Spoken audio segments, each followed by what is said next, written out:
If he does not want assistance, you can't force him. Ma'am, he's had a stroke. Okay, sir, we can't force ourselves on him. If he doesn't want help, we can't force ourselves on him. In the early hours of August 18th, 2012, a Josephine County woman dialed 911 for help after her ex-boyfriend, Michael Bella, attempted to break into her house. 911 emergency. My ex-boyfriend is trying to break into my house. I'm not letting him in, but he's tried to break down the door and he's trying to break into one of the windows. He hurt me in the hospital a few weeks ago, and I've been trying to keep him away. Oregon State Police, this is Ray. Hi, Ray. This is Dina, Joe County 911. I have a caller that is at, and she says that her boyfriend is at her door trying to break in. Okay. My ex-boyfriend has been violent. She's been violent with me in the past, Michael Bella. I told him I was going to call. He's now trying to break in through the window. He's trying to jimmy it open. Okay. Do you have anybody else in the house with you? No, I don't. Okay. What's your name? My name is... Okay. And what's your callback number? Does he live there? No, he does not. Are you still there? Yes. Okay. I don't have anybody to send out there. Okay.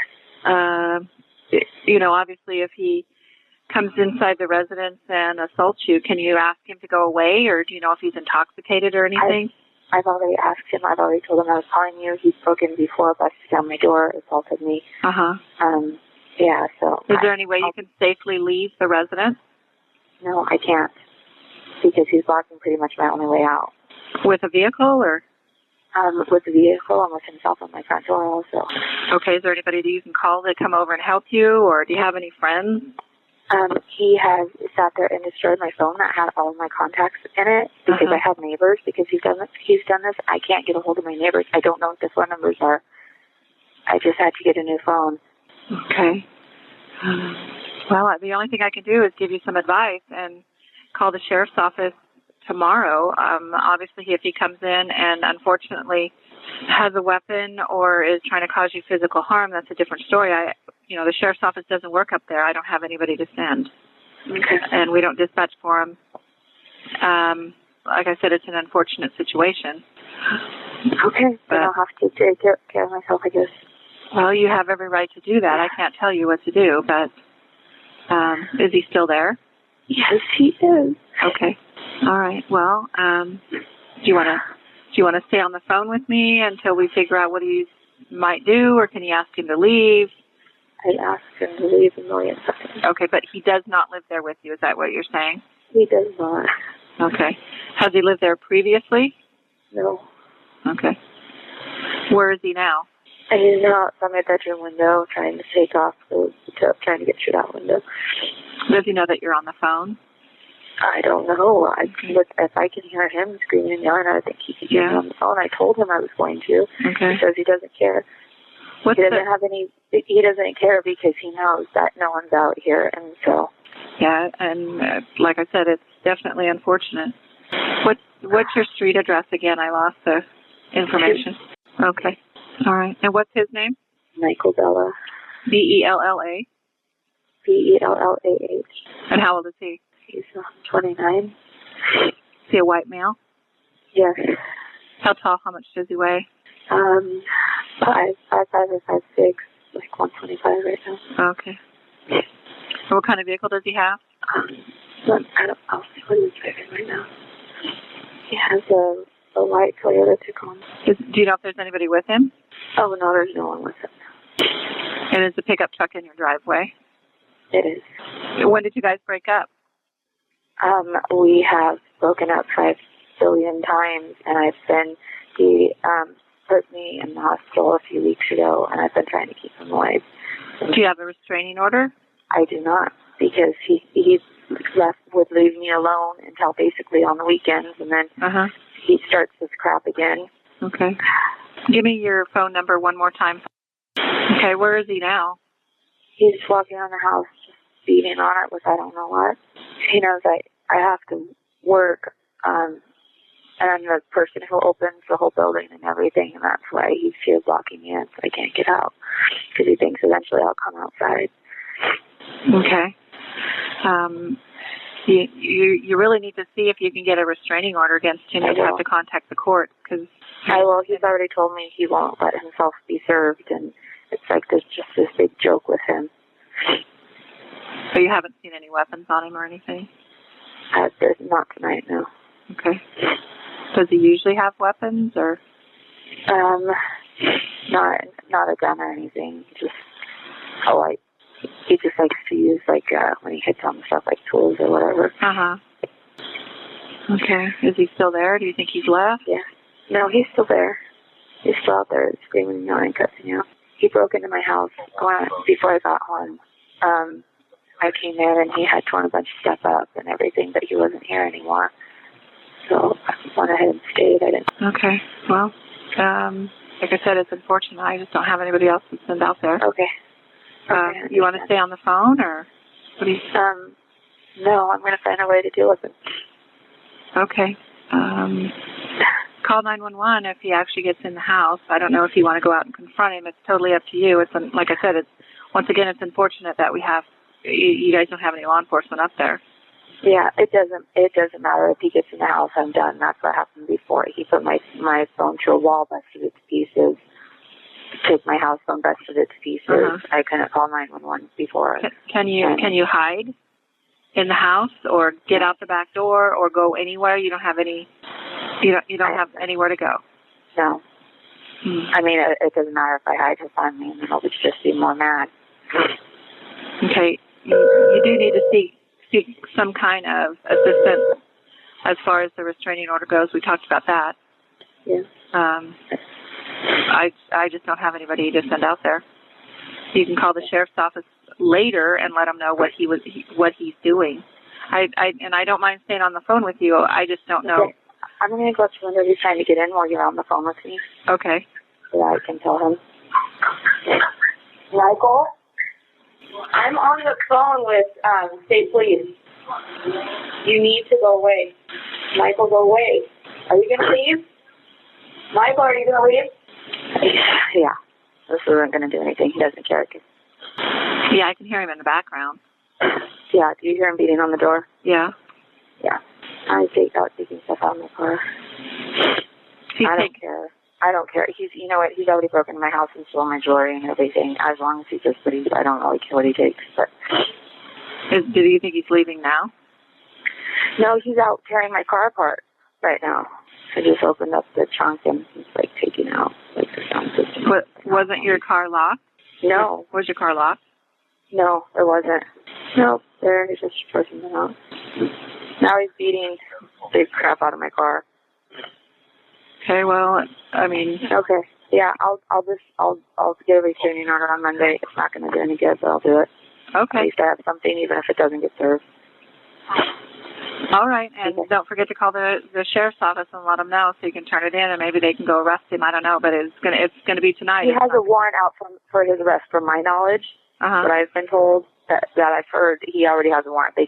He won't allow himself to be found. What's his date of birth? Okay. All right. Well, notify your sheriff's department. I will. Okay. Okay, and so you have this on record, though, that yes. I did call? Okay. Yes. All right, thank you. Bye-bye. Okay. But there was a problem. Budget cuts meant there were fewer deputies than usual. The caller watched helplessly as her ex-boyfriend used a piece of metal to break in. He then physically and sexually assaulted her. Michael Bella was eventually arrested by state police hours later. A decrease in the number of deputies at the Josephine County Sheriff's Department was caused by the expiration of the Secure Rural Schools and Community Self-Determination Act. Due to a lack of funding, the county was forced to close its entire Serious Crimes Division after the act expired. As a result, 23 of its 29 deputies were fired. The remaining sheriffs were only available 8 hours a day, Monday to Friday. The sheriff advised domestic violence victims to consider moving to an area with adequate law enforcement services. Since the incident report came on a Saturday, the dispatcher transferred the call to the state police, but they had no one available to respond. The county is still struggling for funding in 2023, with residents continuously rejecting tax increases to meet the shortfall.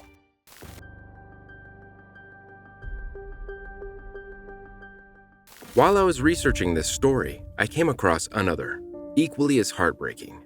I rang an hour ago for an ambulance. She was difficultly breathing. Now she's dead. Dead. No one should have to witness what Akshay Patel did. Ambulance service, is the patient breathing? Can I get an ambulance, please? Is the patient breathing? Struggling. Okay, is the patient awake? Yeah. All right, just tell me exactly what's happened. She's finding it difficult to breathe. All right, are you with her at the moment? Yeah. Just going to ask a few questions, but they're not delaying the help. How old is she? Mum, how old are you? 50? 56. Is that her in the background speaking to you there? Yeah. Okay. All right, does she have difficulty speaking between breaths? Yeah. Okay. Does she have any flu-like symptoms as well? Do you have any flu-like symptoms? Yeah. Yeah. Okay. And is she completely alert? Yeah.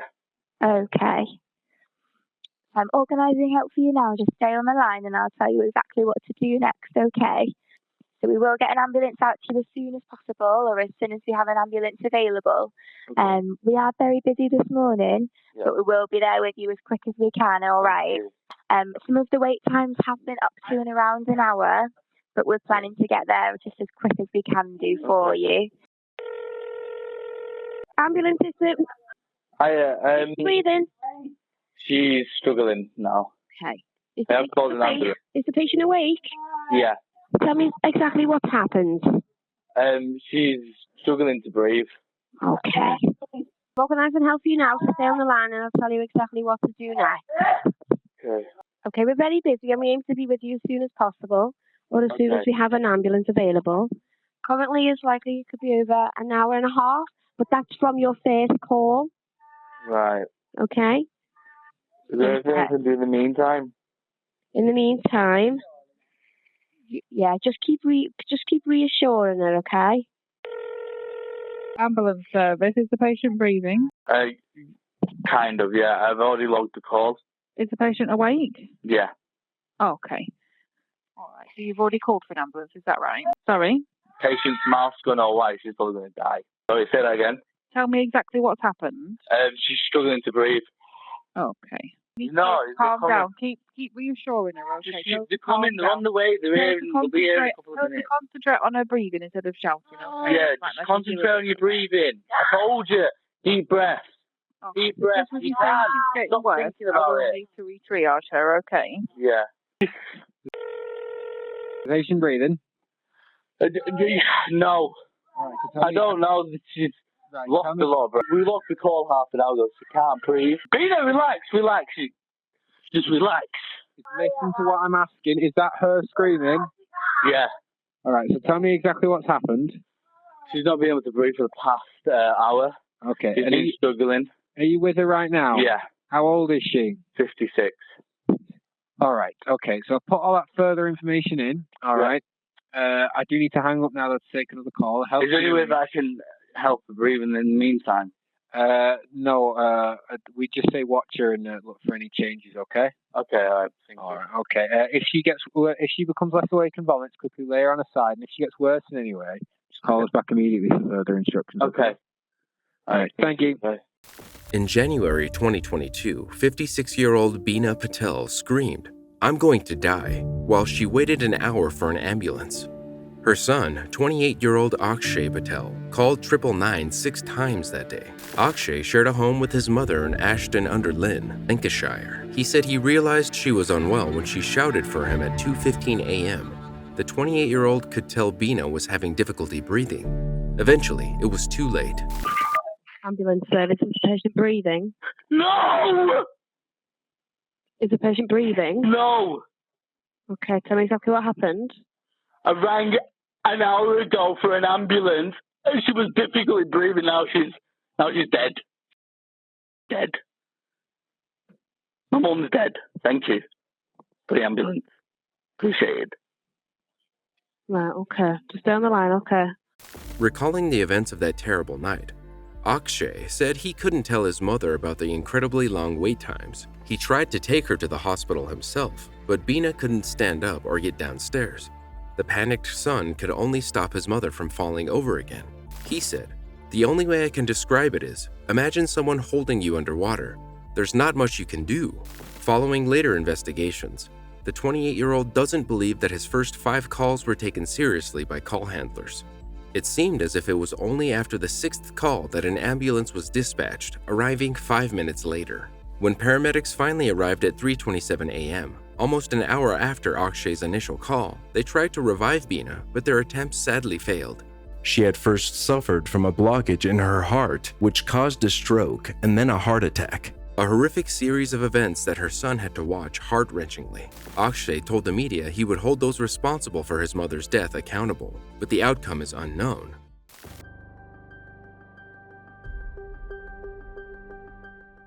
Hey, 911 emergency. My mom, she's really bad. She hasn't been out of the bed in like 3 days. Ever since she moved in with this guy out here, all she does is drink. She's turning yellow.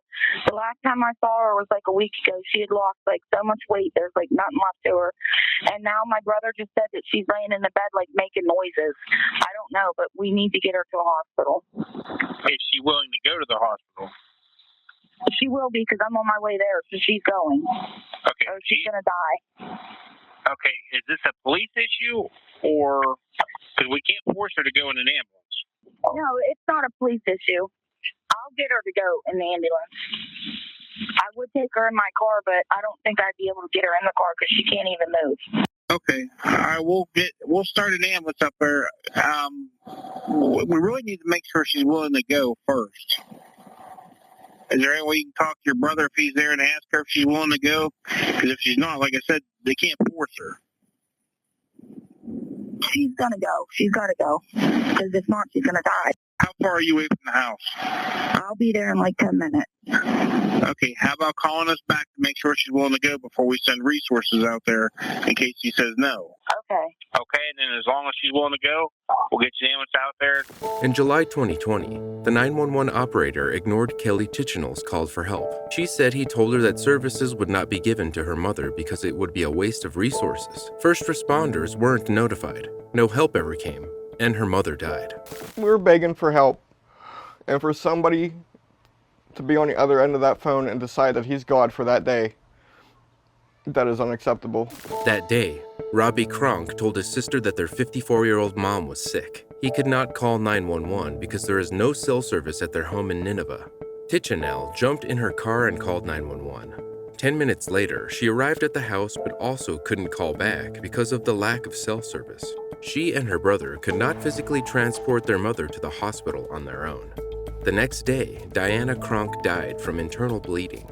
Tichenall filed a lawsuit in a federal court, which named Greene County, along with the 911 operator who did not notify first responders about the medical emergency.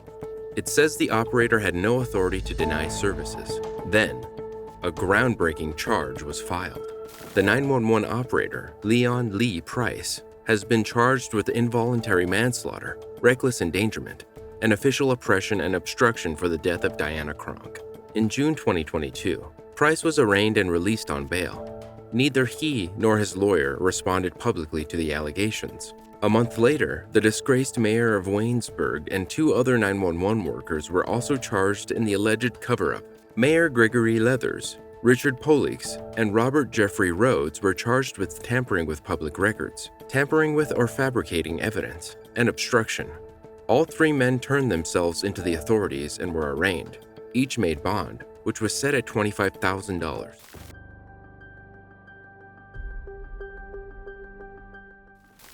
The first time Kenneth Boone called 911 was at 6:15 a.m. on December 1st, 2019.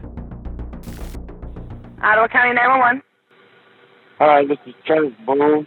I'm not feeling safe with my dad right now. Come arrest me. Okay, and what's going on? You're not feeling safe with who? With my dad. With your dad? What's going on there? He's not acting like himself. Your dad is, or you aren't? My dad isn't. Okay. He's threatening me. No, he's I'm not. scaring me. No, I'm not. He's scaring the shit out of me right now. Ma'am, he's threatening me. Will you hurry up? Okay. What is your name? James K. Boone. He's threatening me. What is going on today? Let me talk to her. Let me talk to her, please. Ma'am, he's off his medications because it was messing up his liver. Okay. What is your name? James Boone. Okay. And does anybody have any weapons? No. Okay. And he's off of what medication? Devapro. What is that? What is it for? Mental illness. Okay. Are there any weapons in the home? No. Okay. Has anybody been physically assaulted? Not yet, no. Okay. Are there small children there? No. Okay. Anybody been drinking or doing any drugs at all? No. Okay. And what is your son's name, James? Pardon? What is your son's name? Kenneth. Kenneth? Yes. Okay. And what's his middle name? John Boone. John. John. Okay. And what's his date of birth? Okay. Sir, I'm going to get an officer out that way for you. Why would he say that he wants to be arrested? Because he knows that he could do something bad to me. Okay. And what is he making threats to do right now? Nothing. He woke me up in the middle of sleep, go get him a pack of cigarettes, and then he's starting to get in my face and double fist his fists. Okay. James, what's your middle name? Kenneth. Kenneth, okay. And your date of birth? Okay. Like I said, we're going to get some help that way for you, okay? I just want you to stay safe. If anything changes before they arrive there, I want you to call me back immediately, okay? Yep, thanks. You're welcome. Bye-bye. Bye. Less than 45 minutes later, he called again. Ottawa County 911. Hi, I killed my dad. Who is this? Kenneth Boone. Kenneth? Kenneth, what's going on there? Come lock me up. You said you killed your dad? Yeah. How did you do that? With a fucking hammer. Okay, hold on just a moment, Kenneth. I'm going to get some help started that way for you. Where are you at right now? Okay. Well, listen, I do not want you to hurt anyone else. Are you able to put the hammer down? Nope. Okay, hold on just a moment, all right? I'm getting some help started that way for you. All right. You ready? Huh? Kenneth, where are you at right now? I'm at my house. Where are you in the house? In my fucking kitchen. Okay, and where is your dad at? He's on the fucking floor. Is he in the kitchen as well? No. Okay. Do you think he's beyond any help? Do you think... I'm going to finish my fucking dad off right now. What's that? I'm going to kill my fucking dad. Did you say you were going to kill him, or you did kill him? I'm going to right now. I want you to go in another room. I know you're upset right now. Did you say you hit him with a hammer? Yep. Okay, I want you to go into another room. Is he still breathing? Police responded this time. Later that morning, deputies found 25-year-old Kenneth walking down the road, covered in blood and carrying a hammer. Inside the home, his 64-year-old father, James, was found dead. He had suffered extensive injuries, including at least 32 lacerations and 10 stab wounds. Kenneth had a history of mental illness and violence and had been involuntarily hospitalized shortly before the incident. He was charged with first-degree murder, which he pleaded guilty to, but with a mentally ill clause. Kenneth was sentenced to life without parole. Meanwhile, in January 2022, James Boone's family filed a lawsuit against the Ottawa County Central Dispatch Authority and 7 of its employees, alleging gross negligence and wrongful death. It alleges they violated the victim's right to due process.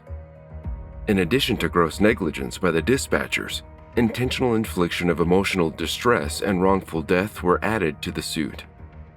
It seeks more than $25,000 in damages. The complainant said the incident could have been stopped after the first call. Initially, no police were sent because the issue was wrongly classified as a mental health problem, not a domestic one. Yet, there were also no available units. The dispatch authority took action in response to the incident. 4 dispatchers faced consequences, from reprimands to counseling. All received extra training on handling mental health and domestic disturbance calls. This aimed to tackle misclassification and poor documentation. They reviewed procedures and introduced a new policy to prevent future errors.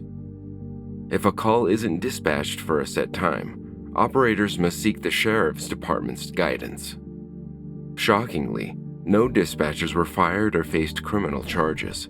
The legal action was initially filed in the Ottawa County Circuit Court, but moved to federal court because it involved alleged violations of constitutional rights.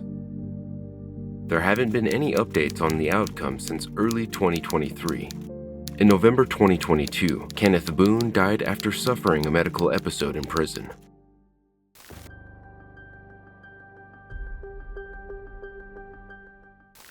On the evening of January 12, 2020, neighbors Mark Todd and Gregory Grothaus grew increasingly concerned about Vietnam veteran Patrick Ward. The 69-year-old suffered from multiple health issues. Yes, I need to have a welfare check done on somebody, please. Okay, what's the address? Repeat that for me. Yeah, it's going to be apartment. 7, you said? Apartment number 607. What's your name? How you spell your last name? Okay, and what's your phone number? Okay, what's your address? Same address, except it's apartment. Okay. Okay, who's the well check for and why? His health is deteriorating fast, and we didn't get him to answer the door earlier, and I'm very concerned. It's gone downhill the last 4 days, and he refused 911 help 4 days ago, and I'm afraid something bad's going on up there. Okay, when is the last time you saw or spoke to him? Last night.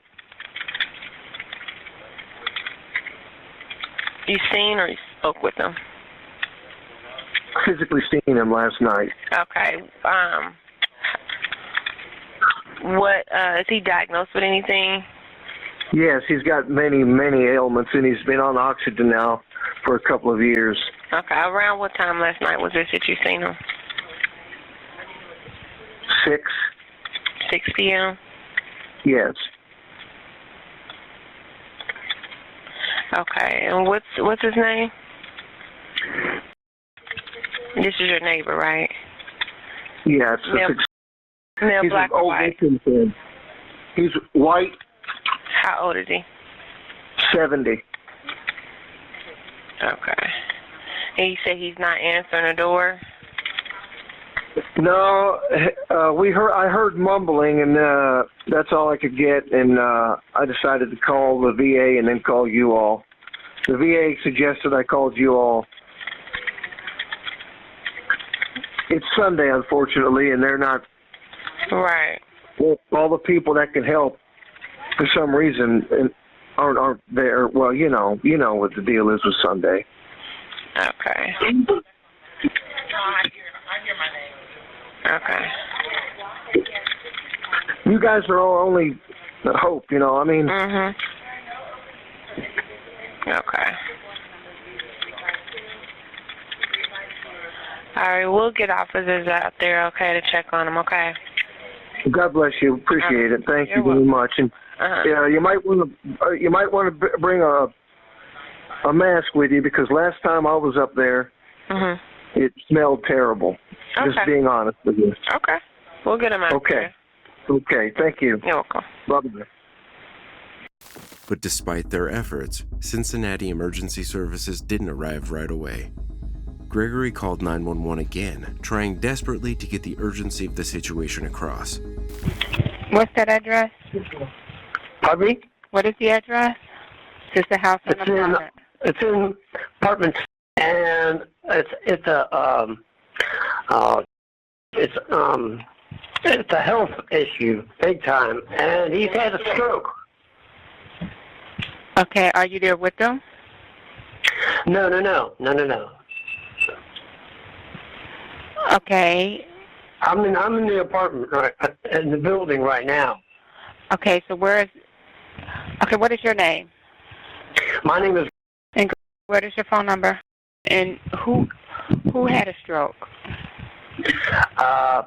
Okay, and where is it's getting worse and worse. And I'll tell you. Yeah. Where are you at? Are you with him? Yeah. Right.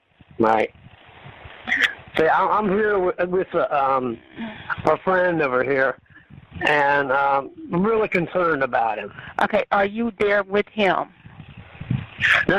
I'm in apartment right now on the 5th floor. Okay.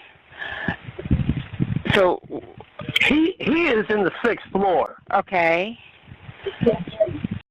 Okay. And what's going on? And this is an emergency. Okay. Can you call us from where he is? Because there's things we have to have checked on to make sure that he's okay. Can you say that again? Can you call us from where he is? Call you? Yes. Can you go downstairs or upstairs to where he is? To where he is? Yes. And say what? There's things we need to ask you to have checked on him so we can know his status. See, if he comes in, he's not gonna help anybody. And we need somebody to go in there. Wait a minute. So he does not want someone to come? Yeah, he's had a stroke. Okay, but you said he won't help nobody, so he does not want help?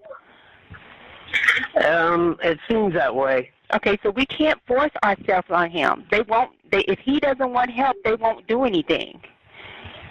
He has to want to be helped. I realize that. He's got yes, but he can't do it. He's had a stroke. He's got another one coming. He's going to die. Okay, what I'm saying is, can you go to his home and talk to us so we can do an assessment on him? Hang on a second. He wants me to just go over to his apartment and ask him some questions from them. Okay, hang on. They want to ask some questions. I don't know. I'll tell you. You can't even get up anymore. It's tough. You can't get up. I know. He's almost so unusual looking. He's still got his wits. He can't do physical things. Yeah. Okay, you got some questions? Okay. And you're there with him right now? I don't use that anybody. Who? Sir? I don't want to talk to him. Okay, how do we deal with this when he doesn't want to talk? Okay, he's stubborn. Okay, sir, if he does not want assistance, you can't force him. Man, he's had a stroke. Okay, sir, we can't force ourselves on him. If he doesn't want help, we can't force ourselves on him. So we got to sit here and live with poop all over the floor, feet all over the floor, all over the walls. Sir, you need to talk. You need to have a talk with him and tell him and explain to him why he needs help. They won't. If he's saying no, they won't come in there and try to assist him. He's had a stroke in the past 2 days. They won't assist him if he has been saying no. They can't force themselves on him. Why? Who can? Somebody's got to. Okay, sir, what you would need to do, like I said, is talk to him and explain to him why he needs help. But the fire department can't come in and do some assistance when they're when he's saying no. Okay. He has to be willing to accept help. If he's saying no, they can't force themselves. They can't. The dispatcher, Sherry Willis, was adamant that help couldn't be forced on someone who refused it. Patrick had called 911 himself as well. Since 911 was the address of your emergency. Hello, since 911. Hello. This is 911. Do you have an emergency? This is Google. What was that? Dial 911. This is 911. Do you have an emergency? Yeah. What's your address? Yeah. What's your address? Dial 911. What was that? Yeah. Sir, I can't understand you. What's your address? Dial 911. This is 911, sir. Yeah.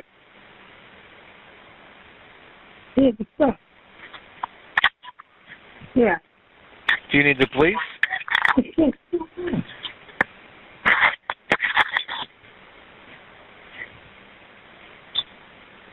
Hello?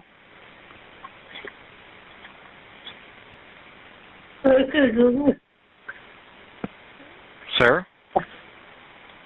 Google, dial 911. Do you need police, fire, or medical? Google, dial 911. Sir, this is 911. You're speaking to 911. What is going on there?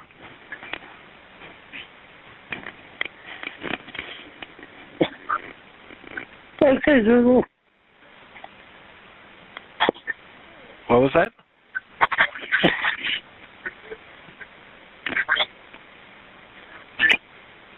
Google. Okay, Google. Sir? Dial 911. Hello? Okay, Google. Sir? Google, dial 911. Do you need police, fire, or medical? Google, dial 911. Sir, this is 911. You're speaking to 911.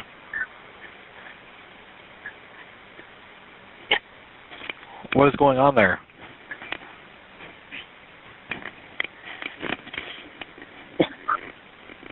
Okay, Google. What was that?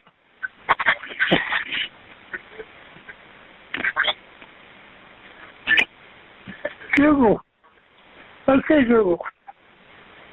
Sir? Dial 911. Sir, you are on the phone with 911. Can you hear me? Hello? Hello? Can you hear me? Hello? Can you hear me? Yeah, just barely. Okay, what's your... I'm falling in my apartment. I can't get up. Okay, what's your address? It's 1500. What's your name, sir? It's apartments. Okay, what's your name? I can hardly hear you. What is your name? Huh? What's your name? Oh, well, my birth date? Okay. 3/14/50. My name's apartment. What's your phone number? Yeah. Yeah, I need some good help. Okay, is your door unlocked? You got it? Is your door unlocked? Say what? Is your door unlocked? Yeah, I believe it is. Okay. We're going to get somebody over there to you. What? We're going to get the fire department over there to you. It's 57? Okay. It's the medical department. Okay, do you have any injuries? Do you have any injuries? No, not really. We're going to get somebody over there to you.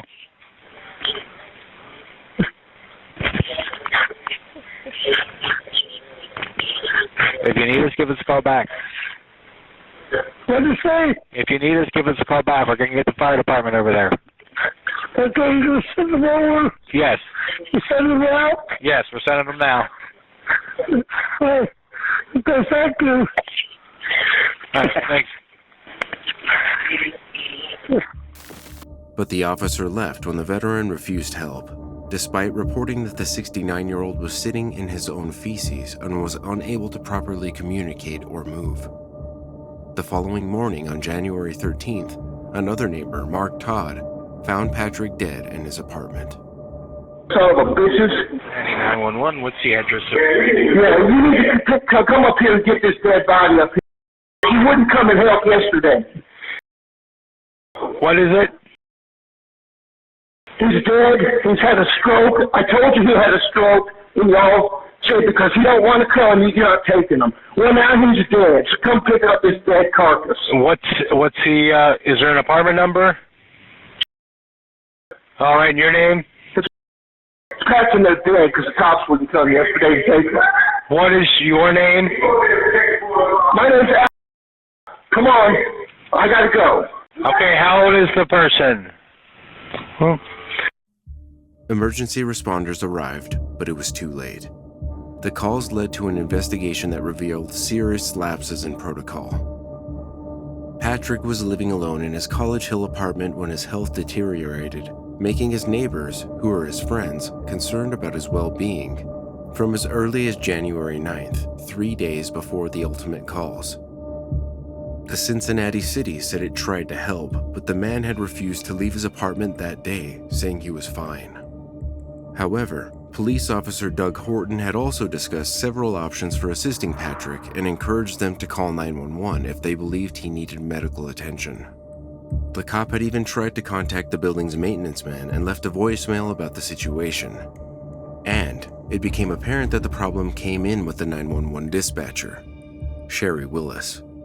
The investigation found that she had failed to follow proper protocol for suspected medical emergencies, particularly those involving symptoms of a stroke, which typically require an immediate response. Her decision not to dispatch emergency services, despite clear signs of a life-threatening situation, was deemed a serious neglect of duty. As a result, Willis was suspended pending further review. The same official who had said that the city wasn't to blame publicly criticized the dispatcher's actions, stating that they fell far short of the standards expected. Ultimately, Willis was terminated from her position.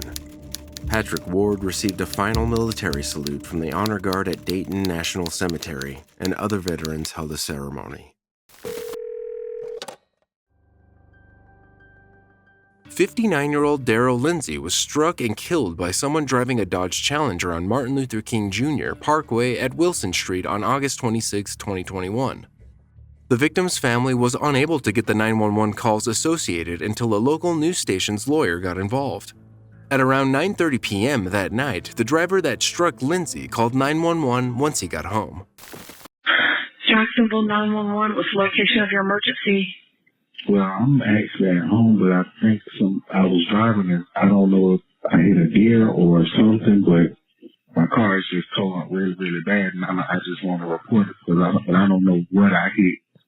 So you didn't see what you hit, but you know you hit something? Yes, ma'am, because the car is like smashed. Okay, what's your address, sir? Yes. Okay. All right. Is that a house, apartment, or business? It's a house, but where I was on Kings Road going to the jail, and I'm so shaken up. I didn't see anything or anybody. I was in the middle of the street, but. Do you see like any blood or fur on your car to suggest that it was an animal? Or I think it was. I don't know. I see fur and blood, so I'm thinking it may have been an animal, but.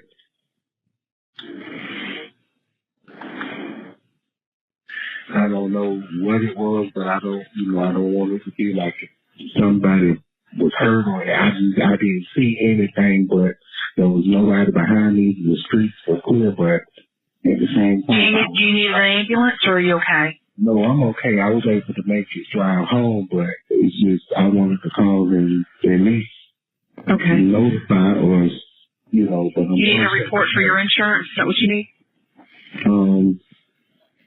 Yeah, I guess I can get an insurance report. Okay, what's your last name? I don't really need that right now. So you don't want an officer to come see? Okay, well, call us back if you change your mind, okay? Okay, I just wanted to put it, what? Am I doing the right thing? I was so shaken up, I don't know. Well, I mean, if it did damage your vehicle and your insurance mandates a report in order to fix it, then you'll need to get a police report. Okay, well, like you said, I'm just so shaken up right now. I'm so sorry. Okay, all right. Call us back if you change your mind, okay? Okay, thank you. All right, bye. Seemingly, no one was dispatched to the scene until the next day when a truck driver noticed a body on the side of MLK Parkway and called police. Florida Highway Patrol and Jacksonville Fire and Rescue Department were then dispatched. Lindsay was pronounced dead on the scene. His family said he was walking home from church, something he regularly did. The driver called 911 again the following day after seeing the alleged hit and run on the news. Jacksonville 911, what's the address of the emergency? I'm out. Okay. I called on last night. I was riding down New Kings Road and something hit my car. And I called last night to get a report. To inform the authorities that something had hit my car, or there was there had been a serious accident, or my car was damaged. And I was too shaken up, just calming down now. But after seeing it on the news, I was a hit and run. Like I said last night, they told me I could call back today to get the police to come out and get the report. And that's what I want to do, because I contacted, this is not a hit and run. So were you involved in a hit and run? No, I was in an accident on riding down Kings Road on last night when something hit my car. I stopped. I did not see anything. My windshield was broken and my car is damaged. So when I drove home, I contacted 911 to, the reporters. And like I explained to the woman last night, I was really shaken up. And, she said, that's fine. I could call back today to have them follow up, but that's what I'm doing. Okay. And you said, what was your address? Hello? Yes. You said, what was the phone number you gave when you called in last night? And what kind of vehicles were involved? It's a Dodge Challenger. What color? White. You said black? White. White. And you have no idea what you hit? I have no idea. But on the news, they're saying that it was I have no idea. That's why I called back, because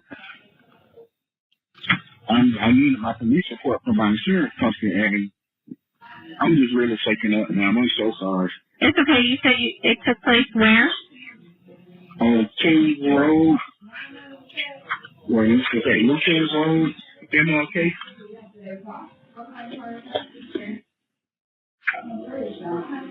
Do you know about what time this happened? Last night. I can't remember the time, but it was last night. What's your last name, sir? All right, I'll get you an officer out there as soon as I can. Okay, thank you. You know how long it takes to be? I don't. It's a first available officer, and they get out there to you as soon as they can. The victim leaves behind a wife, 6 children, and 2 grandchildren. A Florida Highway Patrol spokesperson said the man turned himself and his car into investigators. The driver was not charged with a crime, although he allegedly has several previous citations for driving with a suspended license. The dispatcher remained on the job during the internal investigation, the outcome of which is unknown. Attorney Keith Anderson with Farah and Farah Law Firm says they plan to bring a civil case against the Jacksonville Sheriff's Office.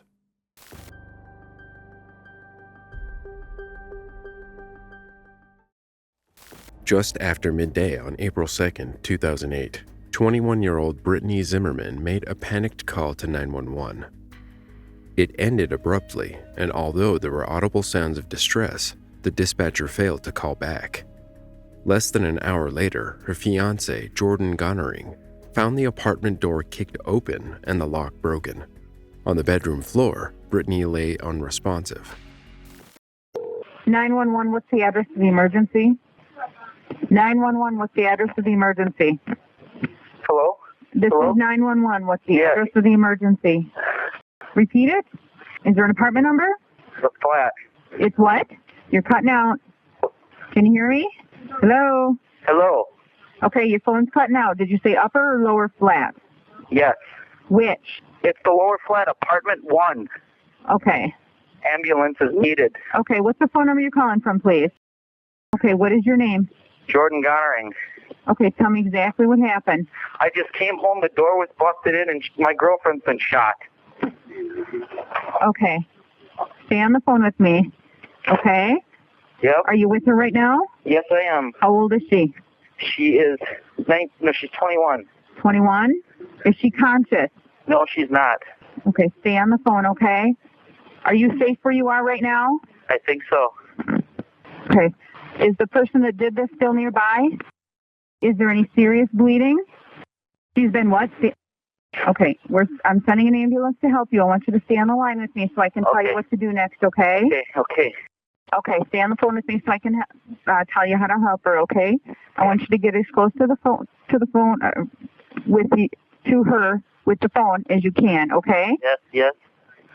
Okay, and then you're right by her now? Yes. All right, I want you to lay her flat on her back on the ground. Yep. Remove any pillows. Okay. Okay. I need you to kneel next to her in her mouth and look in her mouth for any food or vomit. Is there anything? Okay. Did you think she did this herself? No, she couldn't have. She couldn't have done it herself. No, there's gunshot wounds. Hold on. You're inside with her? You're inside with her? Okay, can you feel or hear any breathing at all? Okay. Okay, just so you know, there's an ambulance on the way and the officers are on the way as well, okay? Okay. And I'm also talking to them at the same time that... Okay, is that you standing in the window? Yes. Okay, I want you to come out right now. Oh, yep. So they can get in there to help her, okay? Yep. Okay. All right, she told me to hang out with the officer. Okay, bye. All right, bye. Officers arrived on the scene 48 minutes after the first 911 call. Brittany was dead, her body covered with injuries, including stab wounds to her chest, strangulation marks on her neck, and signs of blunt force trauma. Although detectives started the investigation that day, it would take over a decade before justice would be served. After conducting several interviews with neighbors, police believed a man, later identified as David Call, was their suspect, but a lack of concrete forensic evidence kept them from pressing charges. The 38-year-old lived about a mile from the crime scene and had been ringing doorbells and asking for money that day. When he was taken in for questioning, Call admitted to this, saying he was high. Additionally, Call told investigators that he was a paranoid schizophrenic who had stopped taking his medication, but he denied entering any homes or having any part in the murder. At the time, Call was on supervised release following convictions for failure to update his status in the sex offender registry, as well as driving while under the influence. Just 2 of the many convictions against him. And the repeat offender would find himself back in prison nearly 2 months after Brittany was killed. Detectives questioned Call numerous times over the following years. And while incarcerated in 2009, he sent a letter to police claiming that another inmate had committed the murder. In November 2010, Brittany's mother, Jean Zimmerman, spoke to NBC 15 in the hopes of increasing the reward money for finding her killer. I cannot even imagine that I'm going to have to live the rest of my life without her. It is very difficult to get out of bed every day and function. And every day that goes by, it gets harder. It does not get easier. I fear that, yes, tomorrow could be a day, Tuesday could be a day that someone else dies. Between 2010 and 2017, David Call would be in and out of prison. During this time, he told a fellow inmate, Andrew Scholes, that he feared being charged in Brittany's death due to incriminating fingerprints he claimed he left behind on her neck. Scholes had made an arrangement with the authorities in exchange for information, but then he died in a motorbike accident. Then crucial DNA test results matched the evidence left behind on Brittany's clothing to David Call. By this point, testing had advanced. It seemed like a break in the case. In reality, during a March 2018 interview, Kevin and Jean Zimmerman were still waiting for any answers or progress in the case. Chief Koval came to our door on my husband's birthday and said, "We believe we have the person responsible for killing your daughter." When the media questioned Madison Police Chief Mike Koval, he said the sole detective on the case had broken down and they had to create a team to carry on working to find Brittany's killer. However, it didn't seem like an arrest was on the horizon. If I had the probable cause based on the totality of the evidence I had, don't you think I would have made an arrest? As a result of active leads, the investigation would not be classified as a cold case, which stopped the Zimmerman family from being able to access the files and conduct their own investigation. It also gave a sense of hope that naming a suspect was imminent, but it would be another 2 years before David Call was arrested. At the same time, Brittany's family was in the midst of a lawsuit over the 911 call. Dispatcher Rita Gahagan, a veteran operator, had heard voices and background noise but didn't recognize a scream in the recording, resulting in the call being dropped without perceiving any distress. She did not call back, but instead returned a second call, which she logged as a misdial.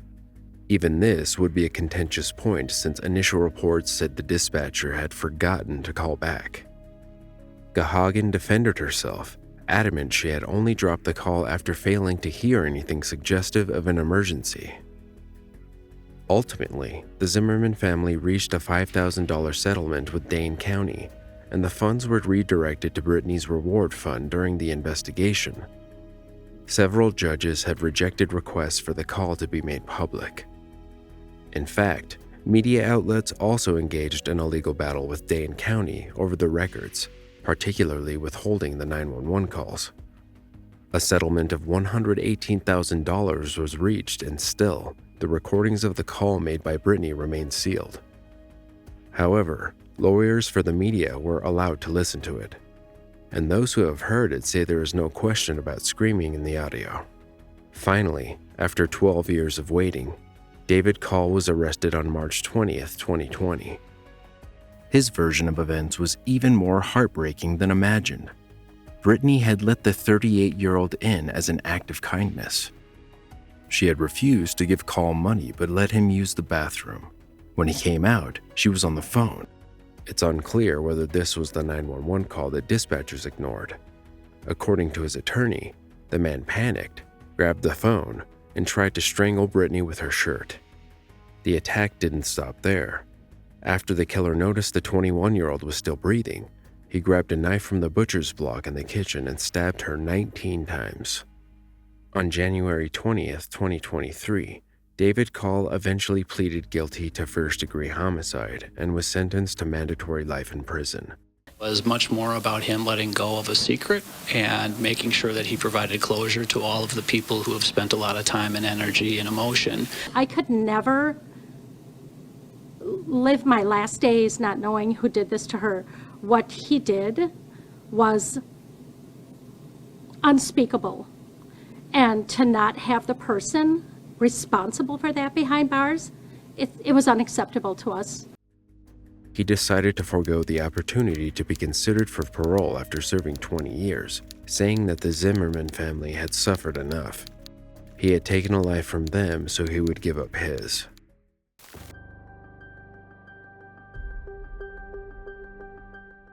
In the early hours of 27 January 2015, 20-year-old Henny van Bradar called emergency services from outside his luxury family home in De Zalza Estate, outside Cape Town, South Africa.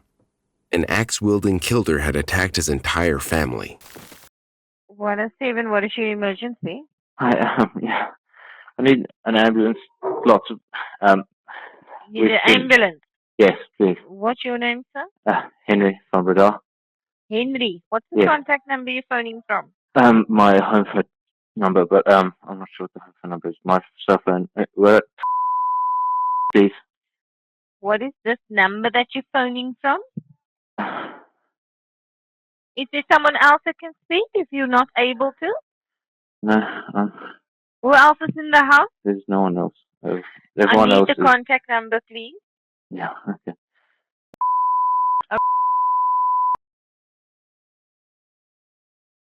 And you, the patient.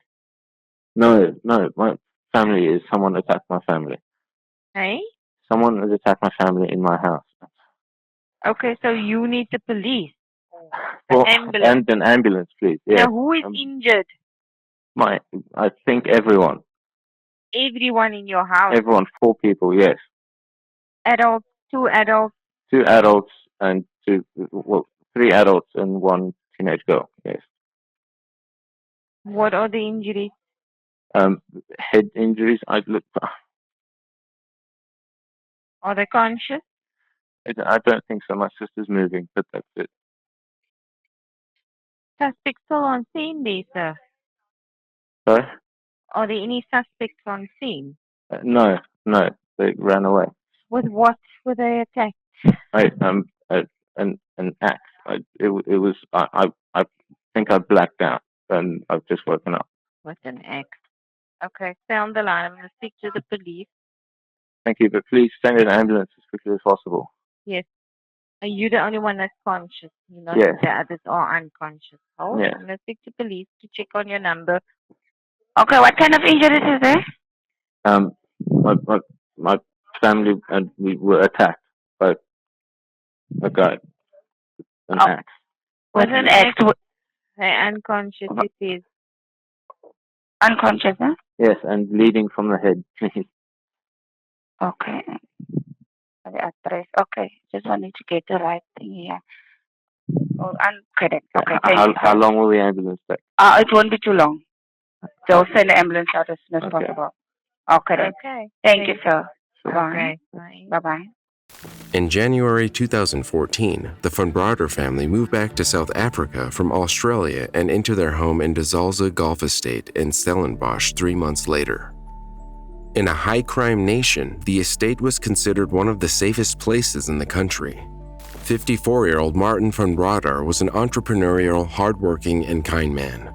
His wife, 55-year-old Teresa, was a loving mother, heavily invested in the lives of her 3 children, 16-year-old Marley, 20-year-old Henry, and 22-year-old Rudy. The parents decided to move primarily because of Martin's business interests and to be closer to Teresa's family. Sons Henry and Rudy stayed in Australia while studying at the University of Melbourne. They then joined the family in South Africa later in 2014. Around 3 a.m. on 27 January 2015, an intruder allegedly attacked the family in their Stellenbosch home. Husband and wife, Martin and Teresa, and oldest son Rudy were found dead. Daughter Marley was left severely injured. The youngest son, Henry, was found with minor injuries. Martin and Teresa were found in a pool of blood on the first floor of their home. Henry was outside in the road. He gave a statement to police soon after the incident saying that a well-built black intruder was to blame. The 20-year-old described a man wearing gloves and a balaclava breaking into the family home. 16-year-old Marley was in the hospital for months following the attack, and when she came to, she suffered from retrograde amnesia. The investigation was on hold until 18 months later on the 13th of June 2016, when Henny van Brader handed himself over to police on the instruction of his lawyer before he was arrested. The next day, he appeared in the Stellenbosch Magistrates Court to face 3 charges of murder, one of attempted murder and another of defeating the ends of justice. Bail was set at 100,000 rand, nearly $8,000 at the time. While awaiting trial, the 21-year-old and his girlfriend were arrested for possession of cannabis in September 2016. They were granted bail and the case was postponed. In April 2017, the murder trial began. Martin's brother, Cornelius Andreas van Brader, said no one would want to kill the family in such a brutal and merciless manner. He testified that his 54-year-old brother Martin and sister-in-law Teresa, 55, were loving people who had no enemies. They were a close-knit family. Despite the then 22-year-old maintaining innocence throughout, experts said that not even Houdini could have broken into the Van Braders' home. There were no signs of forced entry, and the estate was monitored by 24 security and cameras. It was also questionable that valuable items downstairs were left downstairs, and the killer instead embarked on a murderous spree upstairs. Court papers revealed that a distressed Henry called his girlfriend at 4:42 numerous times, but they went unanswered. He then searched the internet for local emergency numbers, not calling for help until nearly 3 hours later. Prosecutors argued that Henry wanted his family to bleed to death. When asked to account for the time lapse, the young man said he had collapsed after witnessing his family being attacked and remained unconscious for hours. A neighbor living a few hundred meters from the Van Braders' home told the court during the trial that she heard what sounded like loud, arguing voices late that evening. but the defense said it was a movie being played at a high volume. However, neighbors and close family friends described Henry as the black sheep of the family, especially since he had dropped out of university. Additionally brought into question was his possible drug addiction. Henry's parents allegedly threatened to cut off his allowance if he didn't clean up his act. Many believe the pressure of not measuring up to the expectations of the perfect family may have driven him to the edge just months after he arrived in South Africa. Others believed it may have been for the large inheritance. In court, Henry said if any of the children got into arguments with their parents, it was generally Marley who was growing and rebelling. The defense brought extensive messages between Marley and her high school boyfriend, James Reed Jan, into evidence. The 29-page transcript included messages from Reed Jan that read, "I told you I would tell you everything I always feel or am doing, and right now I feel like I want to murder the people that are around you at the moment. And I am inches away from losing it with them and breaking down completely." The police confiscated Reed Jan's phone, downloaded his messages, questioned him about his fingerprints on the Fumbled cars, and demanded an alibi. When questioned about it in court, he said his message was nothing more than an indiscreet emotional response to an ugly argument that happened 17 days before the killings.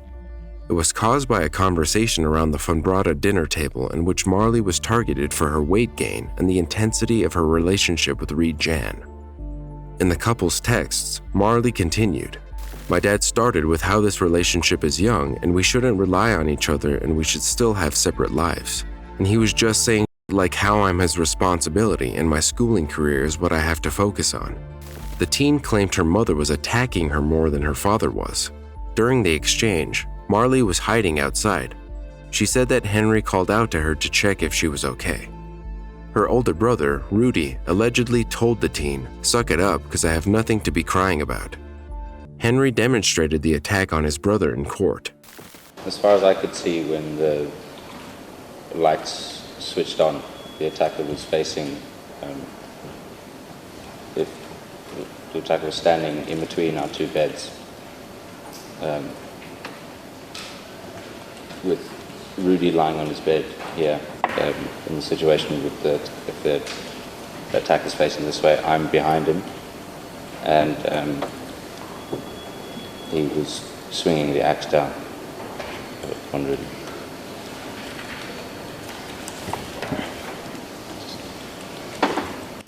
In May 2018, Judge Suraj Desai found Henry Fumbled guilty of all charges. He was sentenced to life in prison in June of the same year. In early November 2018, the Supreme Court of Appeal dismissed Henry's application for leave to appeal against his conviction and sentence. While addressing Fumbled in court, Judge Desai said the brutality of the attack showed an unprecedented disregard for your family. Even though the case was concluded, the motive for such a brutal attack remains unknown. Henry Fumbled has allegedly been attacked numerous times in prison, most recently before moving to a facility in Johannesburg. His extended family claimed it was to be closer to his grandmother, while other sources say his skull was split open with a padlock by a member of one of the numerous gangs.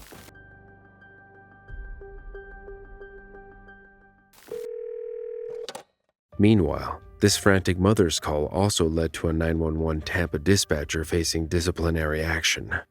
After leaving a Tampa supermarket, Shayna Dees placed her son Jack inside his car seat, shut the door, and returned the shopping cart. In that short time, Jack, who had the keys to play with, locked the not yet running car, which also held Shayna's purse and phone. Luckily, she found a stranger in the parking lot who let her borrow a phone to call 911, but the dispatcher wasn't very helpful. Tampa Police 911. Hi, my infant son is locked in the car in the parking lot. He has the keys and hit the lock button when I was loading groceries in. And it's so hot outside. I'm concerned. I don't think I have time to call AAA before he would, suffer heat exhaustion. Can somebody come out and open the door, or I don't even know if that's something you guys do. They won't be able to try to gain access to the car unless the child is in some kind of distress. And by that point, they may just smash your windows. Okay. All right. Thank you. Okay. Not unless the child's in distress. I'm sorry. I must have Roughly 8 minutes after the call ended, an off-duty police officer took notice and called 911, getting a different operator who immediately asked where they were. 911, what is your emergency? Hey, how you doing? Is this Tampa PD? Yeah, this is 911. What's your emergency? How you doing? Okay. Baby locked in a car. Okay, where they at? Okay, is that a house or a residence or a business or? CVS pharmacy. All right. How old is the child? It's in a car seat, baby. A baby. Okay. What kind of car is it? It's a black Acura. You know what year? Don't know. Is the person there who owns the car? Yes. Okay. Could you find out from her, please? She's a little distraught. You want her license plate number? Yeah, that'll be fine. All right. Great. Thank you so much. Is the vehicle running or no? No, it's turned off. Okay. Turned off. All right. What's your name? Hi. Oh, okay. Hey, how you doing? Okay. She says she called 911 and they said they're not going to come out if the baby's not in distress. No, that's not true. Not at all. Yeah, okay. Not at all. We'll be out there for her, okay? Okay. All right. Yeah. All right. Bye-bye. At that time of year, the average afternoon temperature hovers in the high 80s to low 90s. Of course, that rises considerably in a car that isn't running and has no windows down. In the meantime, another shopper broke the passenger side window with a wrench before police arrived. Tampa police conceded that the dispatcher should have been more aggressive and asked for location, but said that the operator did not refuse to send an officer and that the mother ended the call. The dispatcher was disciplined for the incident.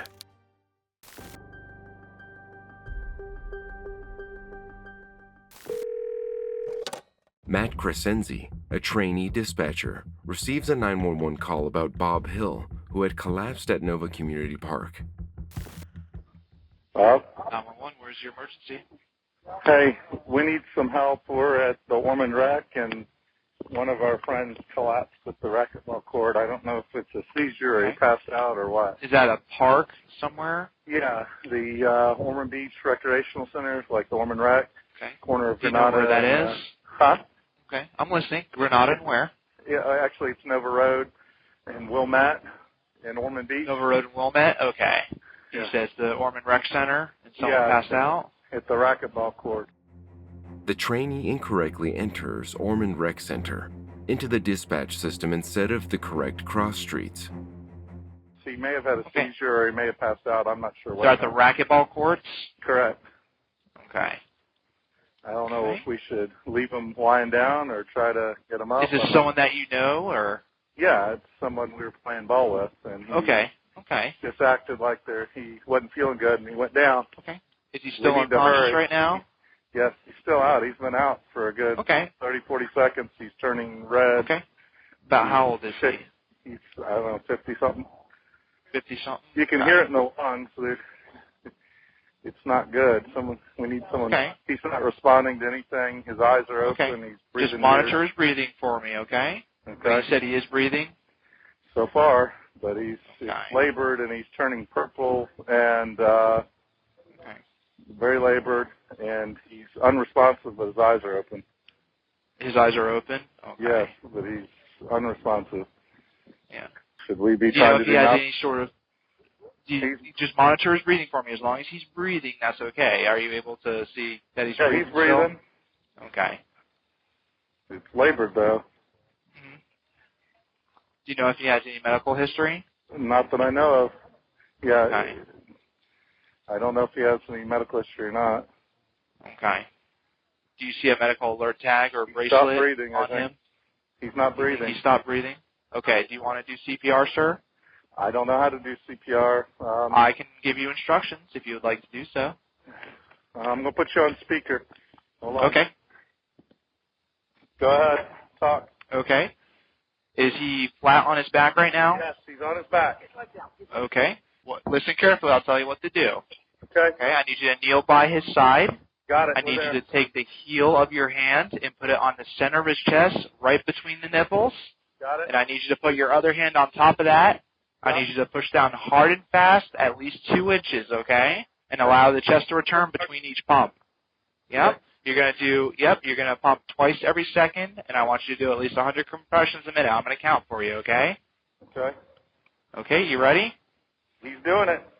Okay, 1, 2, 3, 4, 5, 6, 7, 8, 9, 10, 11, 12, 13, 14, 15, 16, 17, 18, 19, 20, 21, 22, 23, 24, 25, 26, 27, 28, 29, 30. All right. Are you willing to do ventilations? Yes. Give it a shot. Yeah, okay. Here's what I need you to do. I need you to pinch his nose and lift the chin so that the head bends back, okay? Then I need you to give 2 deep breaths and then pump the chest 30 more times. Let me know when you're ready. I'll count for you.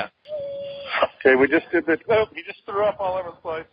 You just, okay, turn him on to his side. Turn on this side. Okay. Yeah. Don't put anything into his mouth. Okay, I'm not doing it.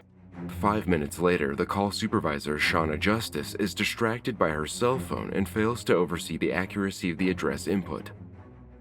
You can, yeah, they've been on the way. You can sweep the vomit out with your finger. Just don't, so that he doesn't choke, okay? Yeah. Is he breathing right now? Is that him that's coughing? Yeah, he just started breathing a little bit, but he's very purple. Good. Okay. Keep him on his side, okay? Yep. He's not breathing anymore, though. Yeah. We'll flip him back, or He stopped breathing? Yeah. Okay. Flip him back to his back. And we're going to start the compressions again, okay? He took 1 breath. Is he one breathing right now? He's not breathing now. He's not breathing right now? Okay. Yep, back to his, yeah. If he stopped, we're going to do compressions again, okay? Can you move him back to his side? Yeah. We're back on his back to do the compressions. Okay. All right, ready? Yep, we're going. Okay. 1, 2. Can you do the ventilations again? Yeah. Do you remember how to do those? Yeah. Okay. Yep. So pinch his nose, lift his chin back so the head bends back. 2 deep breaths. Let me know when you're ready. He's going. 2. 2 breaths. 2 breaths. Yep. Yeah, give him another. Okay, that was 3 breaths. He keeps throwing Okay. out. Nope, just 2 breaths. Now let's do the compressions again. Let me know when you're ready. I'll count for you. Go ahead. Okay. 1, 2. Okay. Can you do the ventilations again? Yeah. 2 breaths. Yep. Let me know when the ventilations are done. Okay, hold on. He's throwing up again. Okay. Turn him to his side. Okay, hold on. We need to breathe. Good. Yeah. Good. Yeah, you guys could switch out if there's more than one of you. Okay. Either way. One of you can give reps. One of you can do the compression. We're doing that. Okay. Okay. Is he still vomiting? He stopped. Okay. Stop vomiting. Is he coughing or breathing at all? Kind of. He took 1 and then stopped. Okay. I don't know. Okay. Do compressions again. Is he breathing right now? No, he's not. He's not breathing right now? Okay. We're going to put him One breath. He just took 1 breath. Scoop the vomit from his mouth with your finger and put him back on his back, okay? Yeah, we're there. Okay. All right. We're doing 30 more compressions, okay? Yep, I'm going to count for you. Okay. 1, 2, 3, 4, 5, 6, 7, 8, 9, 10, 11, 12, 13, 14, 15, 16, 17, 18, 19, 20, 21, 22, 23, 24, 25, 26, 27, 28, 29, 30. Okay, can you do the ventilations? Yep. Okay. Yep. Let me know when you do 2 breaths, okay? All right, we're cleaning out his mouth.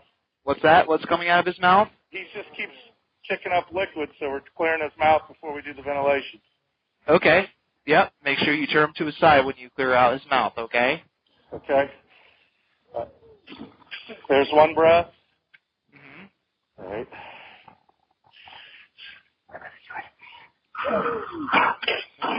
Let me know when your ventilations are done, okay? We just did 2 ventilations. Okay. Does it look like he's breathing? No. No? Okay. Okay, let's move him on his side. Are you able to feel for a pulse and see? We're trying to get it cleared out now. Okay. All right, should we give him 2 more ventilations, I guess? What else is close to you other than the racquetball courts? The units are having a bit of trouble finding you.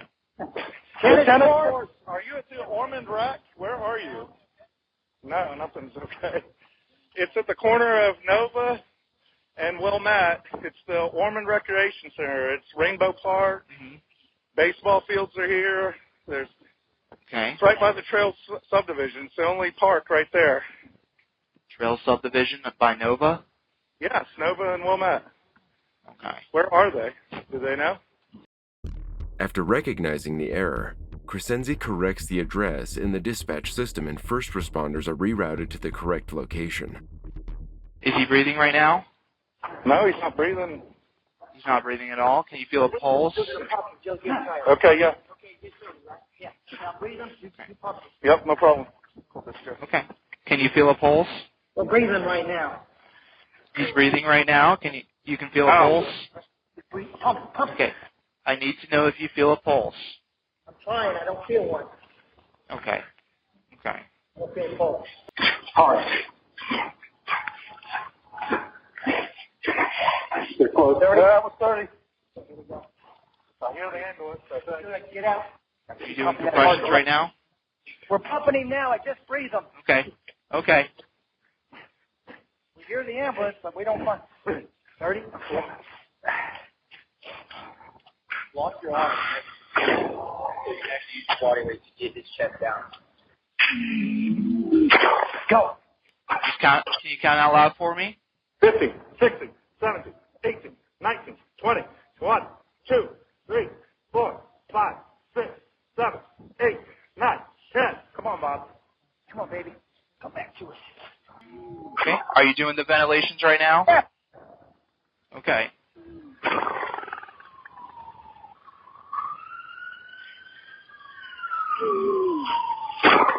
Go. 1, 2, 2, 3, 4, 5, 6, 7, 8, 9, 10, 11, 12, 13, 14, 15, 16, 17, 18, 19, 20, 21, 22, 23, 24, 25, 26, 27, 28, 29, 30. Are you doing the ventilations? Yeah, we're doing it now. Okay. Mm-hmm.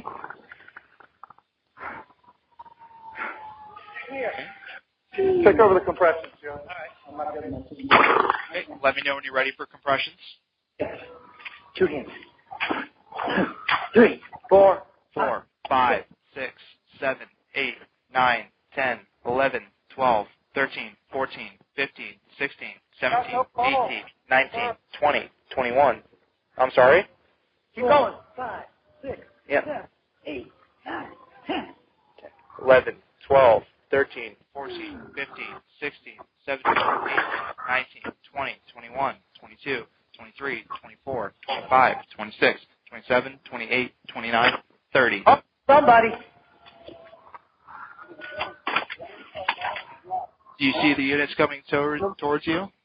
Keep Don't stop. Just keep going, okay? Just keep doing compressions until they come up to you. They're here. They're here? Okay. They're doing Yeah, the don't work. stop. Just, yep. All right, I'm going to go with All them right. if that's all right. Okay. Yep, Should I that's stay on fine. the phone or not? No, you don't need to stay on the phone if they're there with you. Approximately 15 minutes after the initial 911 call, paramedics arrived. Although the victim's friends had immediately made the call, by the time the medics were there, it was too late. The 58-year-old was pronounced dead at the hospital. Volusia County again did an internal review. The report reads, in part, trainee Crescenzi failed to follow proper address verification procedures, and his assigned CTO, Shauna Justice, was totally unaware of the mistake until her trainee brought it to her attention, approximately 10 minutes into the call. Justice admitted while TC trainee Crescenzi was taking the 911 call, she was utilizing her personal cell phone on the dispatch floor in violation of comm center policy and procedures. Additionally, she admitted to talking to others on the dispatch floor during the course of TC training entering the aforementioned call, and while he was actively providing CPR instructions to the reporting party. With 2 incidents within a month of each other, residents presumed something would change. But just 20 days later, the entire call center was offline. Well, if they call 911, they're either not getting the 911, obviously, dispatcher, or they're getting a recording. Now, this situation is an intermittent problem. It's been going on since about 4:30 this morning throughout Volusia County. And it's not just affecting landlines, it's affecting cell phones when they dial in, too. And they're trying to work this out because this could be a life or death situation. The center said it wasn't on their side. Instead, it was a problem with the network provider AT&T. Shauna Justice resigned from her position on November 12, 2013, after being involved in a separate incident. Justice allegedly pointed a gun at a television reporter who had come to her house for an interview. Meanwhile, the trainee was recommended to be counseled for his inattentiveness in properly addressing verification procedures.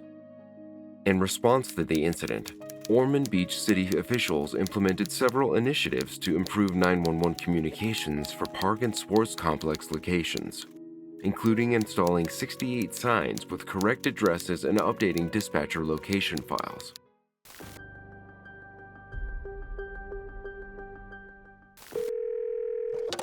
There's no doubt that this call will rile you up. And the worst part is that it could have ended tragically. A teenager in grave danger and a dispatcher who wasn't interested in helping. 911, what's your emergency? Hi, I'm home alone and no one's outside, but I heard a noise at the door and it sounded like someone was trying to get in. I called my dad and he told me to call 911. Well, what's your address? Where are you calling from? Okay. Is that correct? Yes, Okay. And how old are you? I'm 13. And you're home alone? Yes. Did it sound like someone was trying the doorknob to open the Yeah. door, or what did it sound Yeah, like? it kind of sounded like the front door and the garage door at the same time. Did you hear a knocking or just the doorknob No, itself? I heard someone, it was like shaking, but I couldn't move, and then when I got to the window, no one was there. Yeah, okay. I heard two noises. By the door in the garage as well? I heard one, the garage door and front door are closed. I heard one there, and like one that kind of sounded like the back gate. Okay. And could I get your name, please? Where are you, in your bedroom or something? I'm in my bedroom now. Did you look out the window to see if you could see anything, you said, or? I went, it's a two-story house. I went to my sister's room, and she has a window, and there's no cars outside. When you looked out the window, and I do have a unit on the way over there, I'm just getting some additional information from you. Okay. When you looked out the window, was it the front window? It was I heard another noise. It was the front window of the two-story house in my sister's room. Okay, you just heard another noise, you said? Yeah, Where was that? it sounded like the front door. Can you see the front of the house or I not? can't see in front of the door, but I can see my driveway. Oh, okay.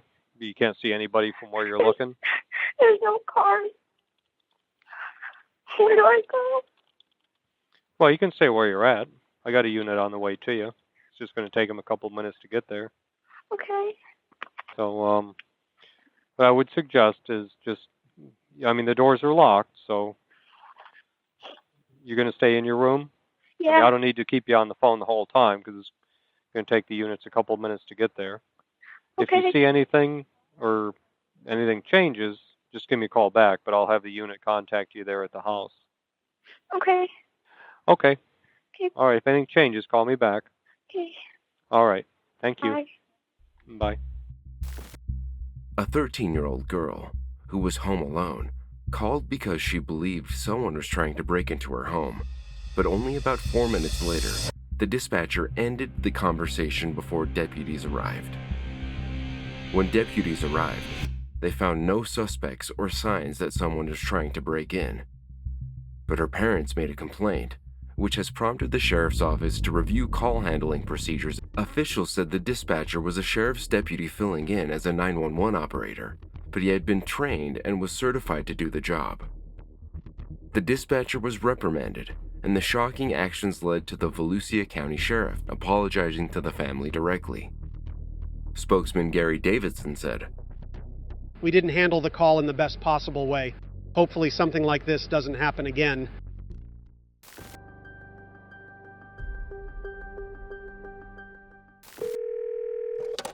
a young local woman was kidnapped and held for hours as she was forced to drive her captor around town. Desperate for help, she called 911 but instead was met with ridiculous demands from the dispatcher. 911, where is your emergency? Deland, Florida. Okay, what's the address? Okay, is this a house or an apartment? It's a house. Okay, what's going on here this morning? I just got carjacked by a gentleman and kept against my will for a while, and he stopped my car and he took all my money and he just... How long ago did this happen, ma'am? I don't even know what time it is. Sometime out around 1 o'clock. At around 1 o'clock? Yes, sir. What was the delay in reporting it? I had to walk home. I just wanted to get home to my son. So I just walked all the way home. They took my phone. They took everything. I had no way to get a hold of anybody. There's nobody out on the street. Nobody rude. I can get out of nothing. Let me just clarify. It did not happen at your address. Did it? No, sir. I was. Where did it happen? The road. On Beersford. Where on Beersford? Heading towards 1792. Beersford, 1792? Mm. Okay, let me just clarify here. This was in DeLand. Was it out of business or? No, sir. He just jumped in my car and told me that if I did everything that he said and I listened to him, that I would come out. So were you driving on Beersford when this happened, or? Yes, sir. And he stopped my car. Were you driving? What direction were you driving? Towards 1792 from Beersford. East, I guess. Well, they intersect. So, I mean, were you driving eastbound and somebody randomly came up to the car and carjacked you?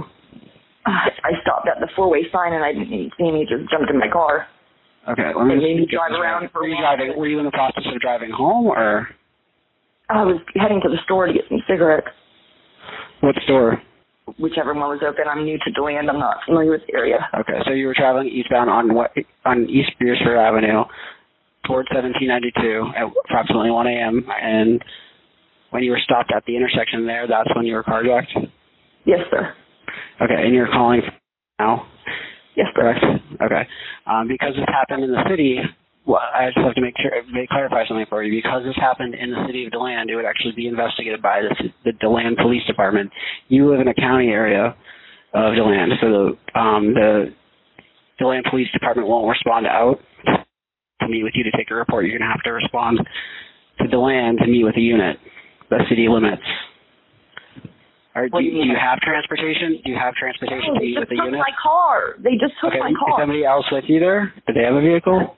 No, they don't. Okay.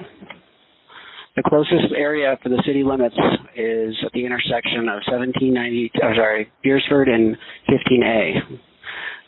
That's the city limits boundary. You need to return to the city limits to make the report. We can't have a DeLand police officer leave the jurisdiction to meet with you to take a report. So you're telling me I have to walk down the street after I just got carjacked and almost assaulted, that you want me to go back outside into the dark and walk to go meet I can request to have a Volusia County Sheriff's Office contact you, and they can advise you about the investigation limits. They can't go outside their jurisdiction. However, I can have a Volusia County Sheriff's Office unit call you if you'd like. Yes, please. Okay, let me get your name. Yeah, can I give you my license plate number and somebody can start looking for my car now? That's the only thing in the world I own. I have a child. Okay, let me just clarify your spelling of your first name. Is it? Yes. And is it? Yes, sir. Okay, and what's the phone number for you? You know your tag number? Yes, sir. Okay, go ahead with that. Okay. And what type of vehicle is it? Okay. Okay, I want you to get a little bit more detail. You said you were carjacked. Do you remember what the suspects looked like? Yes, I do. Okay, what do they look like? He was African American. Was it just one person? Yes, sir. Okay. What was he wearing? He was wearing a black tank top and camouflage shorts. Did he have a weapon? Yes, sir. Or did you say no? Yes, he did not have a weapon. Just okay. Do you know how old he looked, if you had to guess? 30 to 40, maybe. 40s? Okay. 30 to 40, shaved head. Okay. Shaved head. What about height, weight, if you had to guess? Height, maybe like 5'8" to 5'9", and weight I don't know, maybe like 160 pounds. I'm not sure. I'm not good at estimating. Do you remember what direction the vehicle was last been going? Last time I saw my vehicle, it was in a subdivision by Beersford and 15A. I'm sorry, one more time. What was the direction of travel of the vehicle? It wasn't moving. I had to get out of the vehicle to get away so that I didn't get... So did he threaten to hurt you? Yes, he did. So when you left the area of that intersection, where did you go and where was it? So you last saw it at that intersection stopped on the road? No, it was in a subdivision at like Beersford and 15A. Okay, so did it continue westbound when he took the car? I don't know. I didn't look back. What was the subdivision name? Do you remember? No, I don't. It's like right behind the gas station at 15A in Beersford. Okay, so did this happen at 15A in Beersford, or did it happen at 1792 in Beersford? That's what I'm trying to figure out. I was heading towards 1792 on Beersford. I stopped at a four-way stop, and the gentleman jumped in my car. Okay, so was the intersection? So while you were, I just want to clarify, because if you were traveling at the intersection, if you were stopped at the intersection of Beersford and 15A where this occurred, then that would be able to have a unit come out to you now. No. Is that where this happened, or was it the other intersection you originally stated? It was further down Beersford where he carjacked me, where was it in between? Okay, let me just clarify. Was it in between 15A and 1792? Yes. Okay. Do you know which intersection it was at, or you're not sure of it? I think it was Clara. Clara. Okay, yeah, there's Clara right. Yeah, that's right before there. Were you you were the eastbound line, okay. That might be jurisdiction of that. Hang on one second here. I know I apologize for the jurisdictional battle, but we do have to make sure that we get the correct location of the incident. And the subdivision that he went into was right north of this location or south of this location? Was it south? Where is 15A in Beersford compared to Clara and Beersford? Is that south or north? I'm not sure, sir. 15A, Beersford. Okay, so you're not sure what subdivision he went into? No, sir, I don't know. My roommate says it's called Candlelight Oaks. That's where he pulled in and he tried to assault me, and I got out of the car and just took off and said, keep the car. All right, Candlelight Oaks is just a little bit further. Was it possibly a little bit different location than Clara and Beersford, or was it definitely? No, because Candlelight Oaks is right at High Street in Beersford. Yeah, I'm not sure. I'm new to the land. I don't know the area very well. Okay, so we're not sure what the exact location was, but you believe it was. Would you be more confident in saying it would happen at Beersford and Clara, or the intersection right by Candlelight Oaks? It definitely. I got carjacked at Clara and Beersford. He used to drive all around, was threatening me, took my phone, took my money. Okay, so he was with you for a little while. Yes, sir. And then he had me pull in to that Candlelight Oaks or whatever and tried to assault me, took the keys in my car and tried to assault me, and I just left and came straight home. So he stole your keys, your phone, your money? My money, my cigarettes, everything, my entire car, my son's car seat, everything. Did he touch you at all? Yes. Did he hurt you, or did he just no, you? He did not. Okay, because he tried to beat the out of me. Okay, did you go to a hospital at all for treatment? No, I came straight to the house and called 911, and that's all I've done. So let me just clarify for the time lapse here, just so they know. How did you just walk home, and you're just reporting it now? Yes, from the area of the Candle Oaks? Okay, when did he let you go? I don't know however long it takes to walk from Candlelight Oaks to... How long did it, do you think, if you had to guess, how long ago this happened? Like, you were finally free to actually walk home? Like an hour, maybe? Did he have you for a few hours? He had me for a few hours, but it wasn't... I don't know how long it took me to walk. I don't have a phone or a watch or anything, so I don't know. Did you have to struggle to get away? Because, I mean, these would be charges that we'd have to hold against him if this was the case. He said, oh, I'm just teaching you a lesson. Come back and get your keys. And I try and come get my keys, and he tried to grab me and, like, throw me down to the ground, and I just fought him off and ran. Do you know if he was at a certain location at the Candlelight Oaks, or you're not sure what number it was at? He just made me pull over by some playground. So you believe he's still in that area, possibly? I have no idea. With my car, you have to push a certain button or it won't start. And I don't know if he's aware of that or not. So my car might still be sitting there, and God knows where it is right now. Okay. What I'm going to do is I'm going to have somebody make contact with you. I believe this, since this actually occurred at the intersection that you said Beers for Claire, it will be a sheriff's office deputy that will be responding, okay? So I just want you to stay where you are, and we'll get somebody out there as soon as we can. It should not be long, okay? All right. Thank you very much. You're welcome. Bye-bye. The victim was on her way to the store when Anton Gardner kidnapped her. He demanded she drive to less populated areas, but the brave woman refused. Gardner then assaulted her and stole her belongings. Hours later, after the victim managed to escape and make the 911 call, the DeLand police responded. The woman then led the police back to the scene, where Gardner was arrested. He had a criminal history with more than 20 arrests.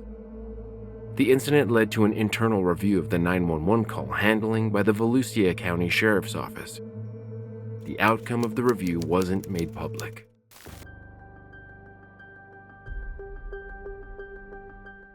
Around 10:15 a.m. on the morning of Thursday, March 12, 2009, a fire broke out in the kitchen of a house in Chickamauga, Buffalo. As thick black smoke quickly filled the home, Kylisha Montero realized that she had no way out. Trapped in an upstairs bedroom, she wasn't just terrified for her own life. Kylisha was heavily pregnant and feared for the life of her unborn baby. Chickamauga 911 dispatch. What's going on? 56 man Tucket. Where are you at?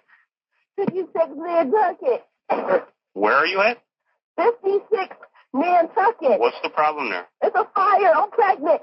There's a fire in the house? Yes, please come. Okay, get outside the residence. I can't get out. You can't get out of the house? No, please come. Call up front so I have somebody else get on the phone here. No, I don't know how Pierce is out. I'm in my room. Yeah, where's the fire? I don't know. I'm upstairs. Please, Howdy, please. Forest Residential House Fire, number 56 Nantucket. Somebody's trapped in the house. Oh, my God. Okay, Please, you're in the bedroom? You want to take this call? Call. Hello? Hello? Hello? Stay in line. Please, hurry. Please. Hello? Please, hurry up. Please. Okay, ma'am. Yes. Okay, what's the problem? Is your house on fire? Get out of the house. Ma'am. Get out of the house. Okay, can you go to a bedroom window? Okay, close the bedroom door, first of all. Okay, I'm pregnant. Okay, just calm down. Okay, stay low to the floor. Okay, the air's better down lower to the floor, okay? Okay, did you get to the window? Can you open the window? I did. Please come and get me here, please. Okay, are you in the house by yourself? Okay, we just want to make sure nobody else is in the house, okay? I don't know if my dad's in here. I don't know. I was sleeping. You don't know if your dad may be in the house? Yes. Okay, ma'am, get to the window. Are you by the window? Yeah, my head is out the window. Okay, you're able to breathe out now, right? Okay, now that window, is it face the back of the house? It's in front of the house. It's in front of the house? Yes. Okay, as long as you can breathe, you're okay, right? Ma'am, there's people on the way, okay? Just remain calm, okay? You gotta be cool here now, okay? Don't lose composure. As long as you can breathe, you're okay. Okay? If it gets to a point where you can't breathe, then climb out the window, but we got some people on the way. I can't get out the window. I'm pregnant. I'm 9 months. Okay, they're gonna do their best to help you out, okay? Can we get me, please? Okay, now, you said your father may be in the house. What room would he be in? Ma'am, listen to me. You said your father may be in the house? Yes, I think so. Does he live there? I don't know. I think my mom had the stone when I'm pregnant. Can you please get me out? Please. Ma'am, what room would your father be in? It would be in the basement or his bedroom. The bedroom is right next door to my room. Okay. Okay. Okay, is his bedroom door closed or you don't know? I can't open my door. Okay, stay on the phone with me, okay? Yes. We'll get some people there to help you. I don't know, my dad trying to get to me or something. He can't. Okay, All right. I can't open this. No. Come away. Okay, now, what do you think the chances are? He's in the basement or in his room? I don't know. He either been in the basement or his room. Please. I don't know. What time is this? Okay, this time 10 o'clock in the morning. Where's he? In his basement sometimes. In the basement and on the couch. And then sometimes he leaves in his room. Okay, this time of the morning, where would you guess? I don't know. Sometimes he leaves in the basement or in his room. You have to take the basement and in his room. Okay, stay on the phone. I'm going to let the fire. My room. Okay, his room is right next to yours, right? It's right next door. Okay, stay on the phone. We don't hang up. I want you to get my dad. Please get him out. Please, I beg you. Okay, ma'am, is there somebody there with you? It's a fireman. It's one and only one. That house is big. We need more of a fireman. Okay, they're coming, ma'am. If you want to help your father, you're going to have to listen to me. Yes, sir. Okay. The firemen are checking, okay? Okay. Okay. Now you can breathe. You're okay, right? Okay. I need to call my mom on the throughway. We'll get to that. We got time for that. Okay? Okay, you got your head out the window?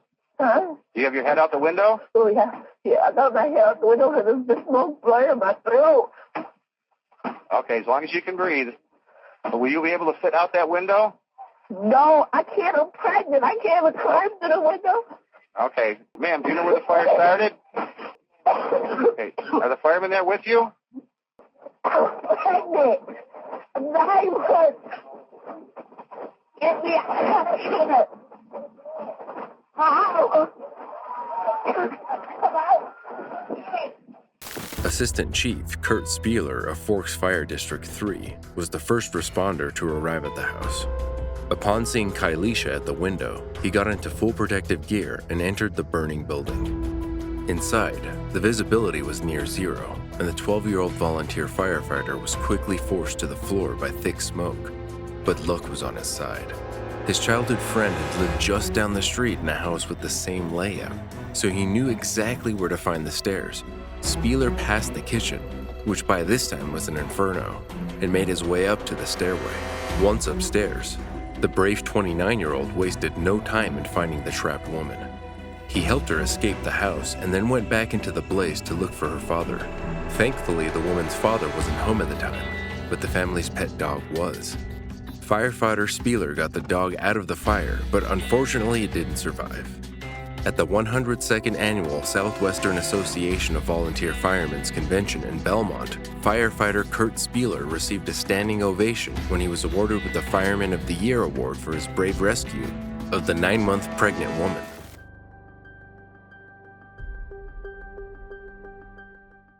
In June 2021, 41-year-old Andrew Worrell was shot by a man in a vehicle in Buckhead while he was jogging on West Wesley Road. Moments later, investigators said that 2 more joggers were targeted nearby. Atlanta Operator 794, what's the address of your emergency? I just got shot. I'm on West Wesley. 1211 West Wesley. Hurry, I just got shot. Alright, sir, stay on the line. I'll connect to EMS, alright? Hurry, I just got shot. I don't have... Sir? EMS, what's the address of your emergency? 1211 West Wesley. Help! Help! Hello, caller? 1211 West Wesley. Is this a health department or a place of business? I'm on the street, 1211 West Wesley. I got shot. Okay, caller, what's the phone number you're calling? Sir, is it West Wesley Northwest Drive Road? Help! Help! Sir? Oh. Hello, caller? Yes. Somebody just shot me. I understand, sir, but we got to get your information. 1211 West Wesley. I'm on the phone with 911. Road Northwest? Yeah. Sir, what's the phone number you're calling from? And what's your name? Andrew Worrell. Okay, Andrew, tell me exactly what happened. Somebody just shot me while I was out walking. Okay. Are you white, black, Hispanic, or Asian? I'm white. What are you wearing? Pink shirt. There's 2 people here. What are you wearing? A pink shirt and khaki shorts. Did I get shot anywhere else or just right here? Yeah. Okay, sir. Where else? How old are you? I'm 41 years old. Yeah, if you can. Yeah.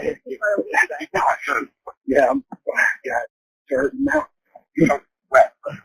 That's fine. Okay, sir. I'm just updating the information. Okay, when did this happen? On West Wesley, just right now. Okay. Y'all phone 911. Is the assailant still nearby? No, I don't know. He drove away. Okay. And is there any serious bleeding? Yes, I'm bleeding. I've been shot. I understand, sir. What part of the body was injured? My leg. Okay. Was it your lower or upper leg, sir? Upper thigh. And is there more than one wound? What's that? Is there more than one wound? I don't know. I'm on the ground. Okay, sir. Atlanta, can we start firing PD? I'm 924. Yes, all right. And operator 7944. Thank you, 7944. Okay, sir, I'm sending the paramedics to help you now. Stay on the line and I'll tell you exactly what to do next. Sir, I'm going to tell you how to stop the bleeding. Listen carefully to make sure we do it right. I need you to get a clean, dry cloth and towel and tell me when you have it. We got a shirt tied around it.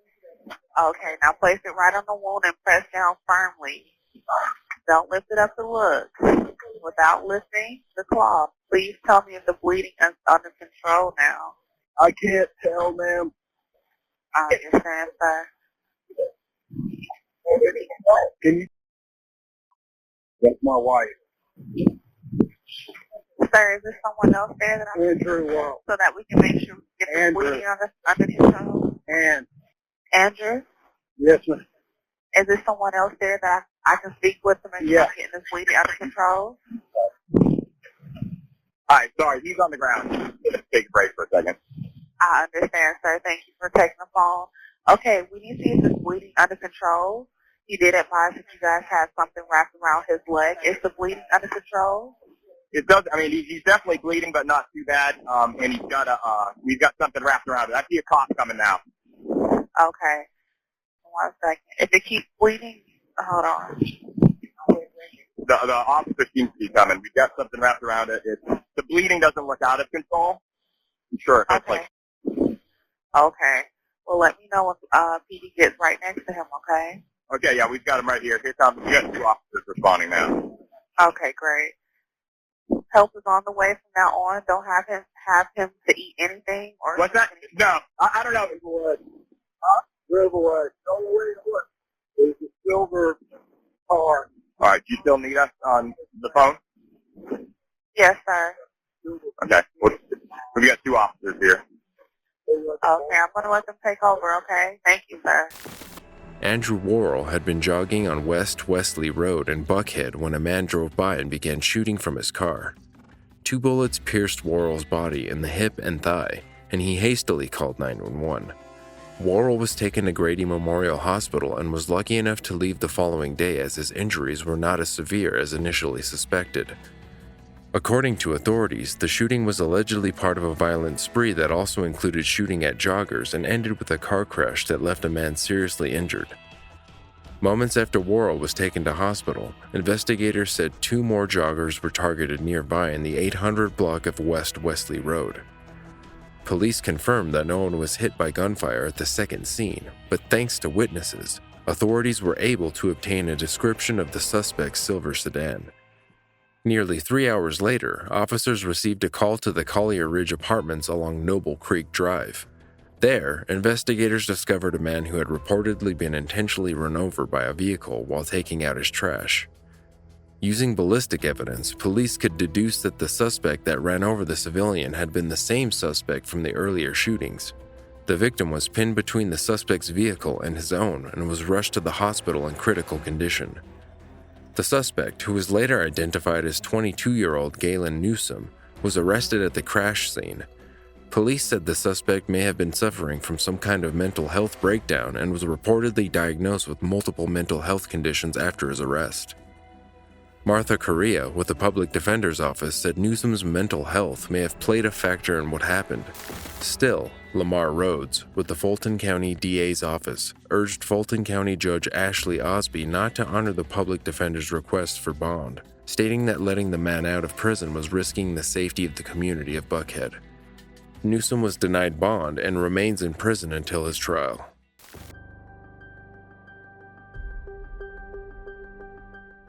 A blinding snowfall and freezing temperature resulted in 193 cars and trucks slamming into one another on Interstate 94 near Galesburg, Michigan in January 2015. Multiple 911 calls were made. Kalamazoo County Deputy Schmidt, how can I help you? That big accident that just happened on 131. Yeah. One of the semi trucks just caught on fire. Yep, we got fire department on their way out there right now, okay? The freeway. I hope they get here quick. Kalamazoo County Deputy Schmidt, how can I help you? I'm in an accident on I-94. I'm like under a semi. Okay, you're eastbound. Yep, I've got the report. Okay, you're between the 90 and 91, correct? Yeah. It's all right. Are you hurt? No. All right. There's cars piled up all around me. There's a semi.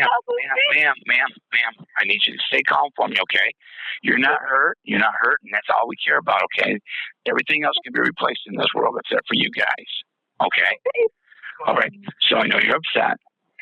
Okay. So you don't have the car? No. Why don't you go ahead and stay in the car for right now? Are you guys blocking? But there's cars that keep hitting. All right. They keep hitting. Okay. All right. Do you have a preference on a tow truck, ma'am? No. All righty. I'll get you a tow truck heading that way too. What's your name? Okay. My name is John. If anything changes before we get there, go ahead and give us a call back 911. Okay. Okay. Thank you. County emergency. Okay, I want you to shut up and I want you to listen to me very carefully. I'm at the 95-yard line, Interstate 94. Eastbound side is completely shut down. We've got multiple tractor trailers out here in the ditch wrecked. We've got diesel fuel leaking out of several tanks. You need to get a hazmat team out here. You need to get some heavy-duty wreckers out here with rotators. You have got at least 6 tractor trailers in the ditch, multi-car pileup. And you need to get some fire trucks out here, and you need to get some EMTs out here now. You got Interstate 94 completely shut down. You have multiple wrecks out here. I need to get 1, 2, 3. Sir, you said you're at the 95? 95, eastbound, 94. Listen, you're yelling at the wrong county. Just a second. County emergency. Hi, there's a million car pile up on 94 westbound. Yep, we got it. Okay. Thanks. I can't get out of my car. Okay, are you injured? No, I think I'm okay. Okay. Thank you. Yep. An estimated 150 vehicles careened into a fatal pileup along snowy I-94 between Battle Creek and Galesburg. Some vehicles were burning in the mashup, including a truck that carried fireworks. Shortly before noon, those fireworks caught fire, causing an extended display of aerial explosion. The truck carried 44,000 pounds of acid, which is used as a preservative and antibacterial agent in livestock feed. Firefighters working the scene and those living within a mile or two were forced to take shelter behind their truck. According to Michigan State Police, this accident claimed the life of a Canadian truck driver and several other people were injured. One of the survivors spoke out about the terrifying accident. It was just constant for about 3 minutes afterwards. I could just feel everybody hitting behind me. Another survivor said she was lucky to be alive. I feel lucky. I really feel lucky because it could have been so much worse. 2 Battle Creek transit buses were dispatched to carry uninjured crash victims from the location. Cold temperatures were reported to have played a role in creating icy conditions. A hazardous materials team working on transferring formic acid from a damaged tanker truck found that the valves keep freezing shut. In the agonizing final moments of the next call, you can hear either the phone dip below the water or the woman's words muffled by the sounds of the pond filling the car's interior. As water filled her SUV, Chanel Anderson thought her cell phone would be her lifeline. 911, what's the address of the emergency? 911, what is the address of your emergency? I'm in the car in a lake. Where? Where are you? What lake? Fairway? Off of Beachville. 30188. Okay, is that the address where the lake is? Yes, ma'am. Give me the address again. Make right? The fairway. The fairway. Fairway. And then a golf course. Fairway. Fairway. Batesville and what? Batesville, Fairway. Fairly, Batesville, and where? Fairway. The fairway. And Batesville. Batesville and what? The fairway is the street, ma'am. Fairway. I don't have that. Is that in Milton? What city is that in? 30188. Very quickly. Give me the address one more time. It's not working. Fairway.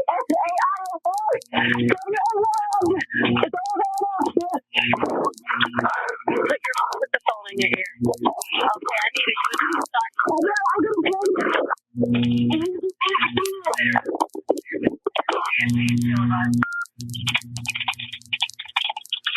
Ma'am, I lost her. It was just after 4 a.m. on December 29th, 2015. Anderson, a newspaper delivery team supervisor, was driving a route for an employee who had called out sick. She turned right in the dark after exiting a gated community near Milton, Georgia. She thought she was turning onto Batesville Road, but instead she ended up in a pond that flanked the entrance to the neighborhood. Anderson desperately tried to open the doors, but they wouldn't budge. She had nothing to break the windows, but she did have her cell phone. The woman gave her location, but it wasn't listed because her call had been picked up by a tower of the nearby Fulton County. The call was eventually transferred to the correct fire department, who instantly recognized the address. Eventually, responders pulled Anderson out of her now submerged SUV. She clung to life for several more days, but her organs ultimately failed, and she passed away at 31. For more True 911 calls, watch this episode next.